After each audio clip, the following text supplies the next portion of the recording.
What if everything you've ever believed about, success, happiness, and even ownership, is a lie?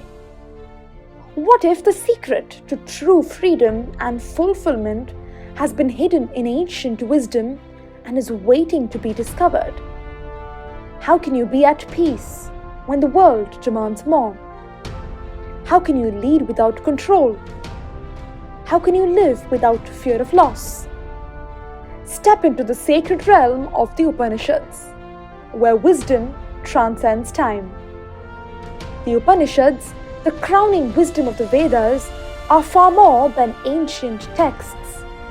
They are a daring invitation to uncover the ultimate truth. They challenge your certainties, dissolve illusions, and illuminate a path to freedom and self-realization, transforming everything you think you know about life. Rooted in the timeless truths of Sanatana Dharma, they unlock the journey to the ultimate reality. Far from relics of the past, the Upanishads are powerful, they are profound, and often misunderstood, yet they hold the keys to navigating the complexities of today's chaotic world.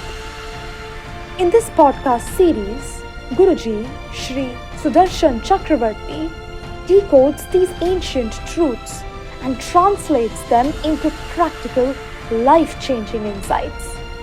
This is wisdom not just to hear, but to live.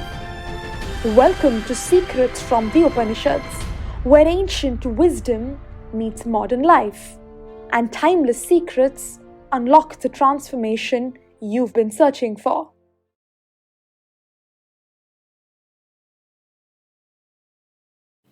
What is death? Have you ever wondered why do we fear death so much? Why do we lead our lives trying to escape that very thing which we all know is inescapable, inevitable? What if everything that we think that we know about death is a big lie? What if death is not truly the end? What if death is not the ultimate destroyer?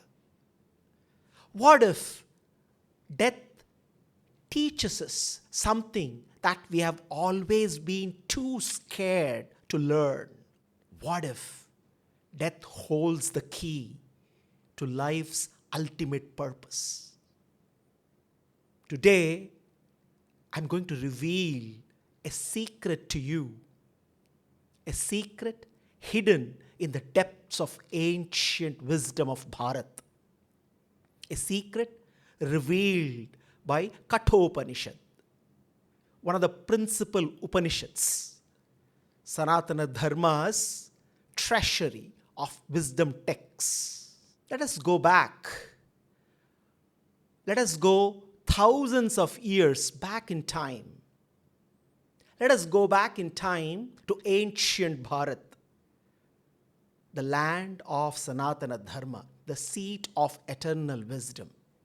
There was a boy, Nachiketas, a young boy, an intelligent boy, one with full of fierce and untamed curiosity.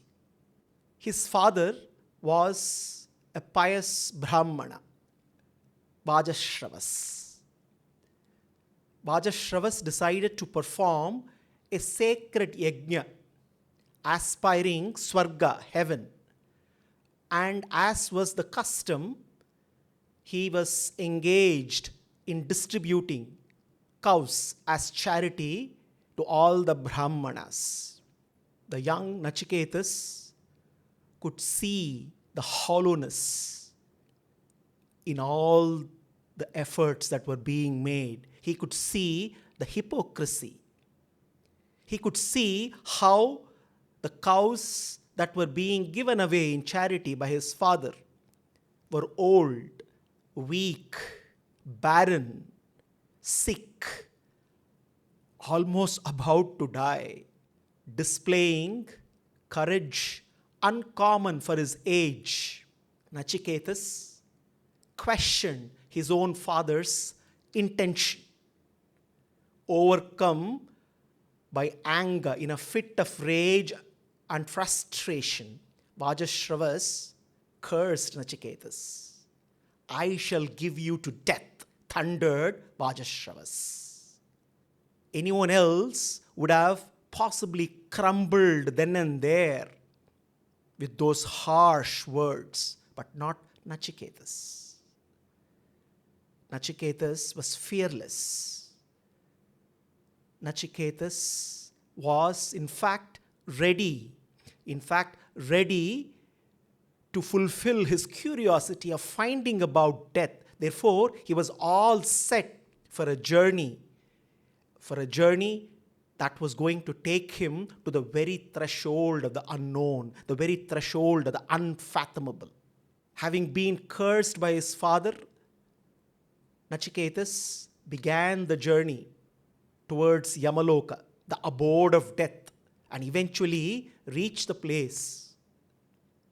Yama, the Devata of death, was at that moment not in Yamaloka.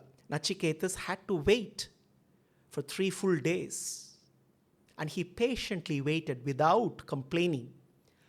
And when Yama returned to his abode, he was shocked to see the boy who demonstrated unimaginable courage and perseverance. Honoring his guest, his young guest, Yama readily granted 3 boons to Nachiketas. As the first boon, Nachiketas wanted peace to be restored once again between himself and his father. Let my father be gracious to me, hey Yama, when I go back. That was his first boon. As his second boon, Nachiketas wanted to learn the sacred yajna. The sacred yajna that fulfills one's purpose of life, that leads one to immortality. But it was the third boon that Nachiketas asked that shook even someone like the Devata of death, Yama. As the third boon, Nachiketas asked Yama, hey Yama, what is death? What happens after death? Reveal to me the secret of life and death. Yama was shocked. No one ever had the courage to ask this question. And Yama knew in the answer to the question lies the very secret of all existence. Yama initially tried to dissuade Nachiketas. He tried to tempt him out of the boon by offering him riches, pleasures. He tried to distract him, but he found Nachiketas unwavering, steady, firm, resolute in his purpose. No amount of distractions, no material pleasures, no material riches that were offered by Yama could sway Nachiketas. Yama was convinced. He was pleased. He finally found a true seeker, a seeker of truth. And he got ready for the revelation of the secret. What ensued was a scintillating conversation between Yama and Nachiketas. A conversation that revealed several truths. The KathOpanishad, the conversation between Nachiketas and Yama, is an ocean of wisdom. There are innumerable gems of wisdom that we can relish. Let us take one gem to relish, one gem that can drive away all kinds of darkness, one gem that drives the dreadful darkness of death. One gem that can illuminate, that enlightens and empowers us. Na jayate mriyate va vipaschit, nayam kutaschit na babhuva kaschit. Ajo nityaha shashvatoyam puranaha na hanyate hanyamane sharire. Ajo nityaha shashvatoyam puranaha na hanyate hanyamane sharire. The KathOpanishad reveals a profound truth. The true you are beyond death. You are immortal. You, the true you, the Atman, the indweller, the indwelling soul in every body, which is distinct and different from the body, is immortal.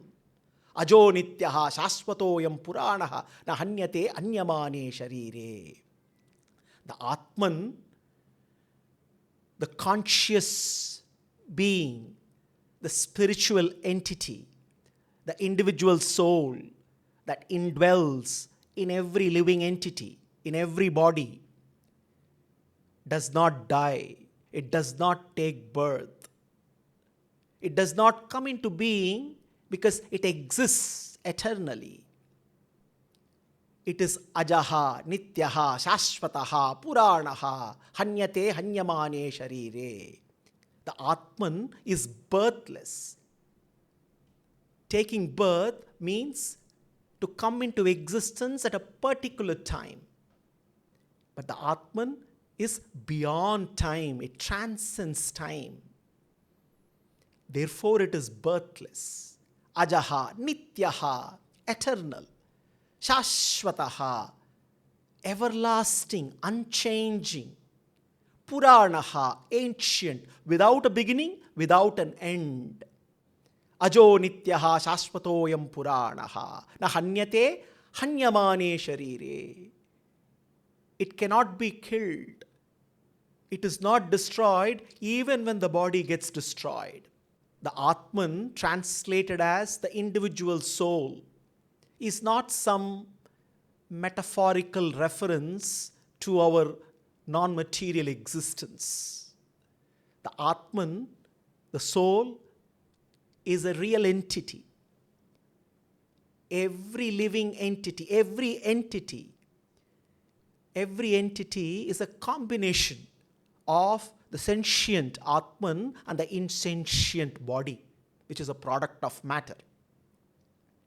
While the body is ever changing, the Atman is changeless.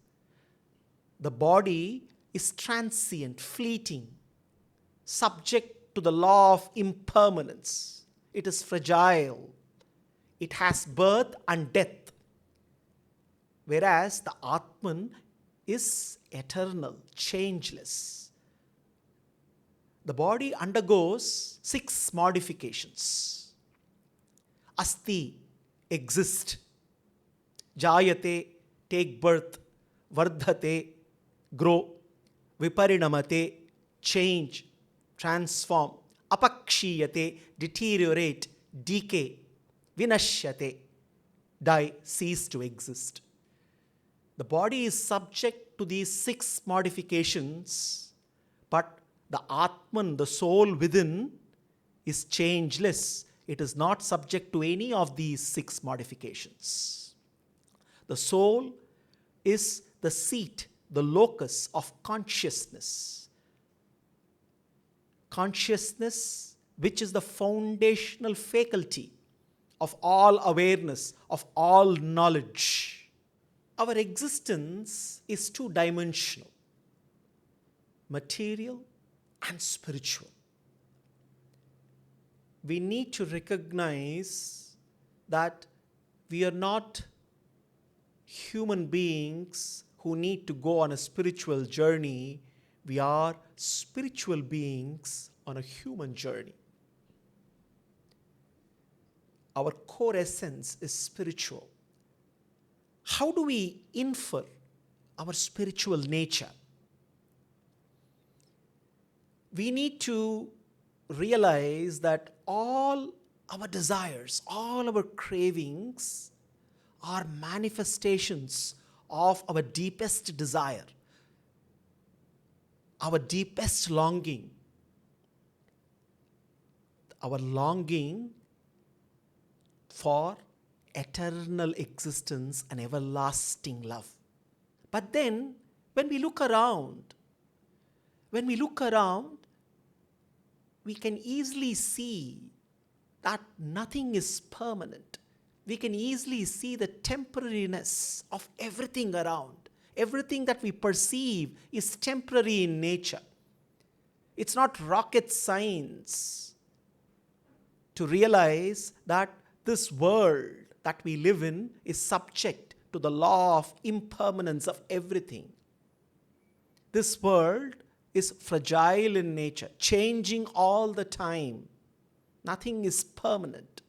If that is the case, then why do we still, knowing the temporariness of everything around, why do we still long for eternality? Now let's take the analogy of a remote village untouched by civilization. Let's say there is a village untouched by civilization. And then there happens to be one boy there who suddenly desires a pizza. One would wonder, how come one in a remote village where no one knows what a pizza means can desire a pizza? We must similarly wonder. We must wonder, how come when we all know that nothing is permanent, everything is fleeting and transient, including our body, why do we crave and long for eternality? Our deepest desire for eternal existence and everlasting love comes from our core, from our spiritual core. This deepest desire belongs to the Atman. And when the Atman, the indweller within the body, by mistake identifies with the body, it starts to project this deepest longing, the spiritual being's desire for eternality on the body. And in the process of trying to fulfill this longing through the body,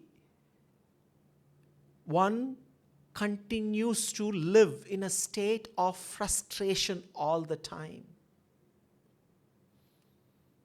We are all conscious beings, but unfortunately, we are seldom conscious of our own consciousness. Just like how water, which is by nature cool, acquires the quality of heat when it comes in contact with fire. The Atman, the individual soul, when it gets associated with the physical body, assumes the qualities, the characteristics of the body as its own. By mistaking itself as the body, it assumes temporariness, fragility, and it gets subject to the law of dualities. Let me give an analogy to understand why we must raise our consciousness. Our consciousness is trapped at the material level of reality. When we are strongly identified with the body, our consciousness is trapped at the level of the material level of reality.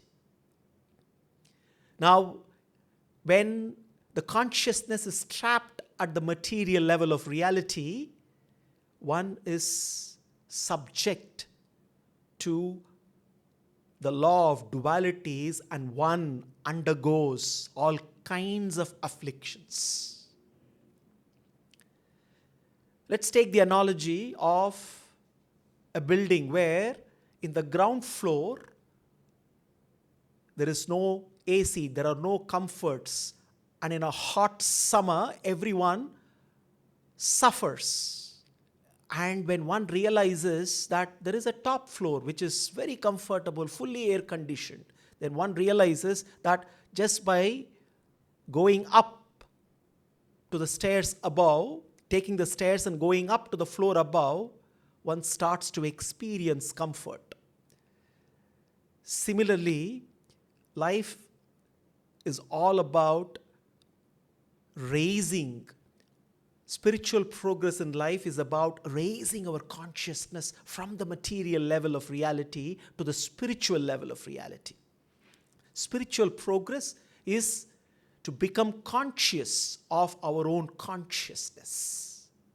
The KathOpanishad, therefore, teaches us the fundamental truth that we, the spiritual essence, are beyond our physical bodies.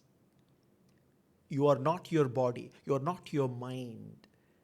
You are the Atman, which is distinct and different from the body, which transcends the body. And with the wisdom of KathOpanishad, we can look at death positively. Death is dreaded only because we feel that death destroys everything that gives meaning to life. But with the wisdom of KathOpanishad, we can look at death as not a destroyer of meaning in life, but as a restorer of meaning in life. How can we look at death as a restorer of meaning? By reconceptualizing what truly is meaningful in our life.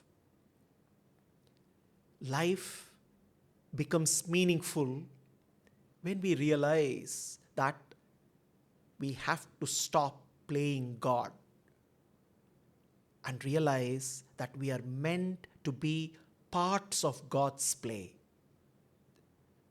Life becomes meaningful when we realize that every soul belongs to the whole.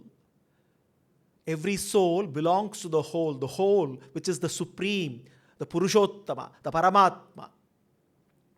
Life becomes meaningful when we realize that we do not belong to the material realm, which is subject to the law of impermanence of everything. Life becomes meaningful when we realize that it is in our belonging to the Supreme Being, Krishna. It is in our belonging to Krishna that our longing for everlasting love and eternal existence can get fulfilled. The KathOpanishad teaches us that death is not the end. It's only a transition. For most, it is like a comma. It's like a comma because the journey of the soul continues after death, acquiring a new body. The soul goes on with the journey in the cycle of samsara, a cycle of repeated births and deaths. But for the few, for those who realize the truth, who realize their own true nature, the nature of ultimate reality, then death becomes a glorious gateway to the supreme abode of Krishna, the ultimate destination, where everlasting love and eternal existence are attained. Let us reflect on the triad that determines the success of life: identity, activity, and destiny. Our identity is spiritual in nature. When we identify ourselves with our physical bodies, then we are trapped in the cycle of samsara, in the cycle of repeated births and deaths. But then, when we realize our true identity, when we realize that we are distinct and different from our own physical body, then the direction of our journey changes. Today, billions are spent to delay, to deny death. But then KathOpanishad teaches us that the answer to death does not lie in technology or medicine. It lies in our understanding of our own true nature. You are not your failures. You are not your successes. You are not your body. You are not your mind. You are not your intelligence. The whole world can come crumbling down, but the real you, your core, the spiritual core, remains untainted, untouched, unaffected. Imagine living in this space of fearlessness. Knowing our true identity can truly, meaningfully change the direction of our life journey. The second aspect of the triad is activity, the actions that we do in our life and living. Our identity shapes our activity. When we identify ourselves with our body, product of matter, when we think we are just bundles of biochemicals, then we just go after chasing fleeting pleasures and get trapped once again in the cycle of repeated births and rebirths. Only when we are rooted in our true identity, true identity of who we actually are, then our actions acquire a new purpose, a new meaning. Our actions is rooted in love for Krishna, rooted in love to serve Krishna. Our identity shapes our activity, and our activities determine our destiny. Depending on the nature of actions that we perform, our destiny gets determined. If we continue to perform actions driven by the craving for bodily gratifications, for instant pleasures, if we continue to chase fleeting pleasures, sense gratification, then we continue to be in the cycle of samsara. That happens to be our destiny. But then, when we realize our true nature, when we realize the ultimate truth, our actions get transformed, and then the same actions become liberating in nature. Rooted in identity, we perform actions as offerings to Krishna, which then lead to liberation from the cycle of birth and death, lead us to our ultimate destination, moksha.